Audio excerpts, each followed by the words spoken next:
Hi everyone, welcome to another ScanNCut tutorial. So I'm just having a play around and I'm in the Canvas Workspace program. You will see over here, that's what the shortcut icon looks like. Okay, so if I just bring that back up, what I want to do is go into the pattern collection. So you click on this icon over to the left. Sorry about the auto-focusing. And the last pattern I done was actually this candy shaped gift box. So I was looking for new paper craft projects and I saw this lovely paper card case. Now this looks like a little case that you can put your business cards in. So let's click on the images. As soon as you click on that, it will put it into your cut and mat area on your Canvas workspace. So you need to minimise this and you will see it here. Now this is already pre-scored, has a little bits that's for the little holes, etc. Okay, so what I'm going to do now, I'm going to keep it the same size as it is on screen. However, if you wanted to resize, you need to select all of it so it resizes in proportion, and you would just click and drag to make it smaller or bigger. So I'm just going to undo that and leave it as it is there. Right, let's, if I turn on my machine's on, what I want to do is I want to send it to my ScanNCut CM900 via Wi-Fi.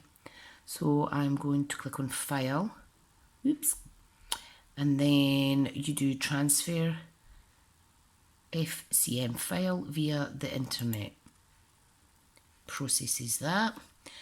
Okay, and it says the registered machine is ready to download the transferred file from the internet. So I'll take you over there now. I'll press OK for now. So we're back at the machine. I want to press home. I want to go to pattern and then click on this icon here, which is cloud to machine, because we've sent it through the internet. And then you will basically see an exact duplicate of what you saw on the screen just a second ago. And there we go. Okay, I'm going to press OK. I'm going to load my mat and change my angle, but first of all I want to do press cut. Okay, and then once I load my mat I'll be able to press the start button. See you in a minute. Okay, what I'm going to do now is load up a piece of this beautiful, don't know if you could see that, it's the shimmery white A4 cardstock from Stampin' Up. Now I've cut this down to 8x8 and I know that's the right measurements because I counted the inch squares across, and 8x8 covers the main part of my project. So if I remove the filling, okay, now this is shimmery on both sides. Okay, so I'm just going to place it a tiny little bit away from the edge. Okay, I'm going to burnish that nice and flat. Okay, then I am going to get some of my low tack tape. Now, the second part of the cutting's actually in this area, so I'm going to add some gold foil to that.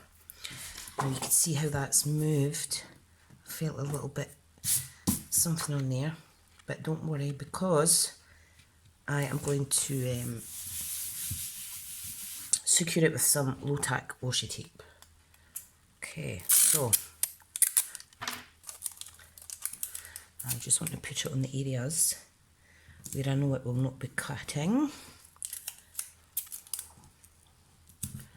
Okay, and the key is do not get it on this, because this is important. Your brother machine needs to be able to read these score lines, and there's little ridges on there, so it needs to read them, and it needs to read these squares so that it knows that it's in the right place. Right, so I think that's enough tape for that. Just find some gold now. give me a wee second while I have a little rummage. Might actually use this this DSP, or should I use, you know what, I'm going to stick to the same cardstock. So I have another piece here. Now if I pop that down there, I know for sure it's going to fit, because that is in the right area too. Right, why is this not focusing? Come on, there we go. And again, I'm going to stick it down with some washi. If you have a brand new mat, you shouldn't need to do this, but as your mat becomes more used, it does lose its stickiness, and this is just a good way to get more out of your mat basically. Right, so if I pull my machine back, okay, and we're going to feed in the cardstock in the mat. Now this is thick card, so I'm going to set that nearer 4. Okay. Now if it's a brand new blade, you will not need to set it at 4. It's because mine's is getting blunt. So bear that in mind. So now I'm just going to do cut. Okay, and it says 2 minutes, so I'll just press cut now. I want to make sure this all flush, you see. I like to hold it down just in case. Make sure you've got plenty of room at the back of your machine for the mat to come out and to move backwards and forwards. So we're cutting out the little holes now, because this does use brads. And then this noise is when it's actually putting in the fold lines for you. Really quite clever. And it's just putting little dots across. This is really good if you are bulk making. Last year at one stage I made lots of little boxes, and I just cut them with my ScanNCut, and it was great.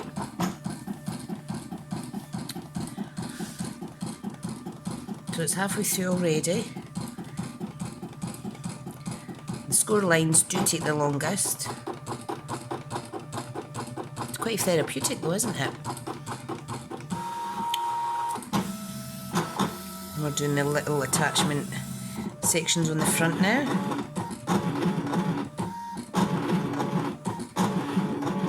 With the little holes.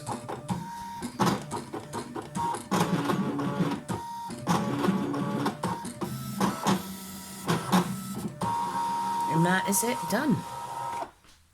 So I'll unload the mat, turning that off, and just pop it in the background.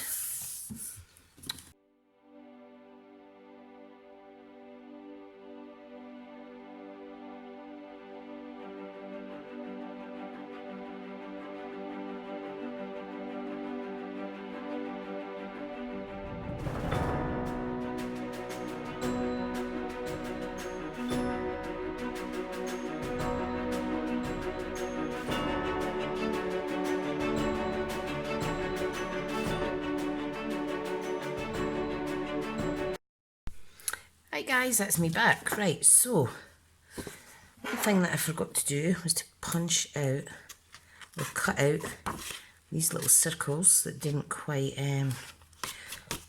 come out perfect on this, I'm afraid. However, not to worry, because our brad actually covers this area. So there was one little hole at each side as well. Come on, don't be shy. Right, now we're going to fold and burnish. So if I get my bone folder, I'm just doing this on a dark surface so you can see what I am doing. Right, so I have a fold line here. And it doesn't matter what way this is folding, because this shimmer paper is double-sided. Okay. We have just Just making sure I get it right. There we go. Fold there. We also have a fold here.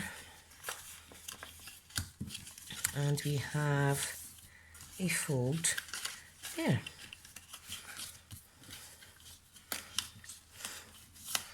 Right, so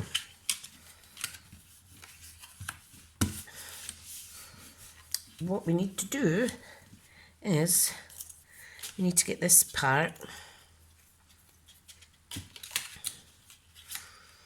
which we need to make sure that we're burnishing it correctly, that it's all lined up. Okay, that is going to go on there like that, and then this bit goes over the top. Okay, so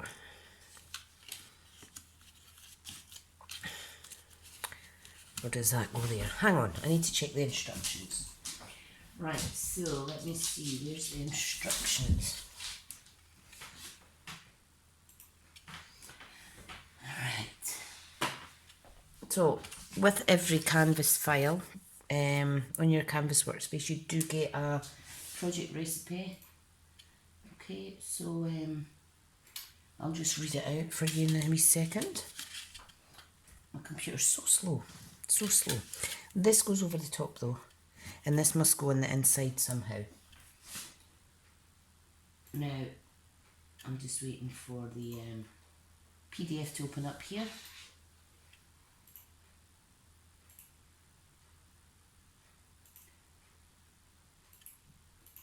Right, now what it says is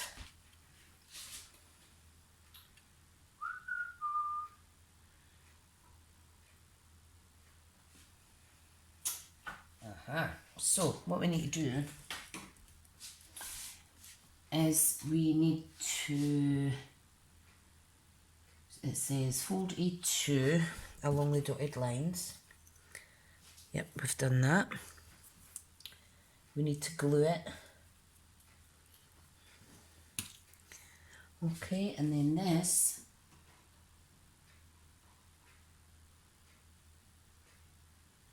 goes on the inside.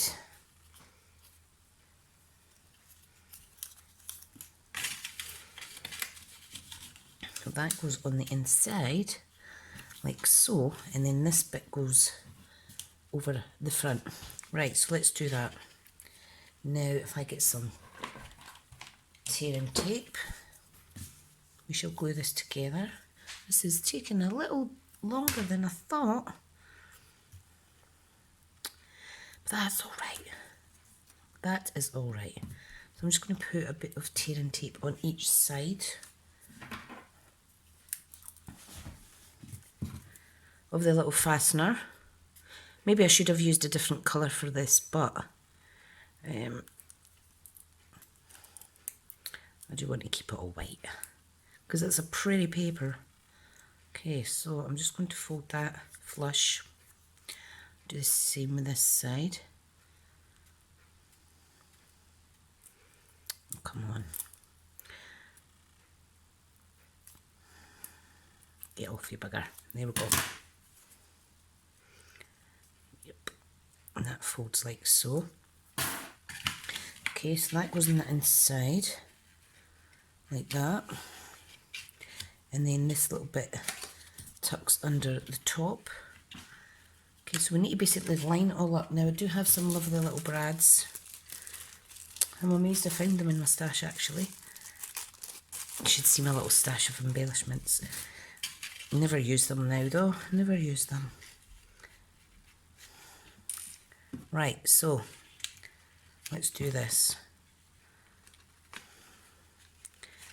I'm basically just feeding this through the holes.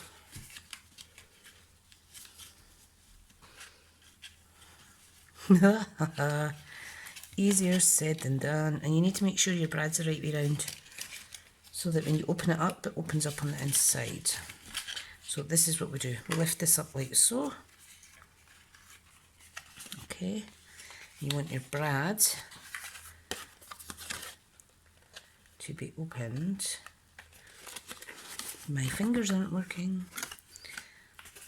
Oh, this is a bit footery.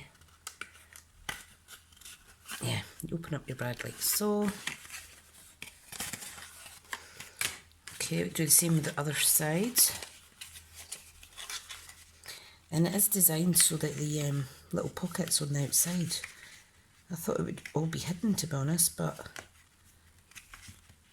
it looks like it's not. Right, so second brad in. I'm just going to use my scissors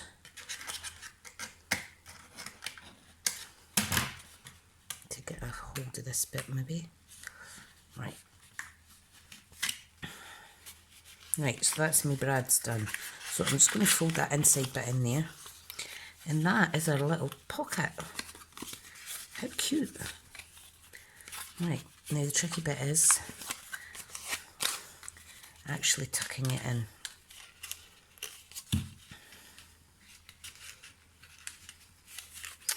Oh my goodness. So you want to tuck it in between the two layers. Oh, that's quite nice. Right, let's see some business cards. Tricia, where are the business cards?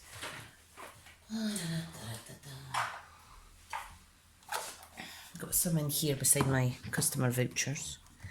Right, so let's see.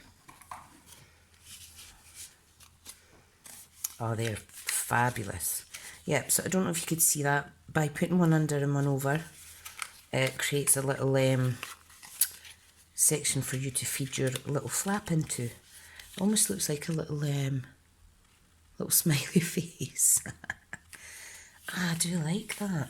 That'd be perfect for meet and greets. Meet and greet. Yeah. Not bad. I think I'll use thinner paper next time though. But yeah, that's not bad for a first attempt. Let's get a little closer look. So you could use any brad, you could use different, you could use thick paper on here and thinner there and it would still be sturdy. You could even pop these in the mail to someone. That is just fantastic. Obviously this is going to fit a standard size card voucher or gift card as well. So if you've got the Canvas workspace, and open it up, have a little nosy and see if there's anything in there that you fancy making. So I will try and bring you a specific project every couple of Sundays. Yeah, so that's not bad. Sorry it's taking so long. I am still new to the ScanNCut myself, so you'll see me warts and all during these tutorials. Right guys, thank you so much and I'll speak to you soon. Bye.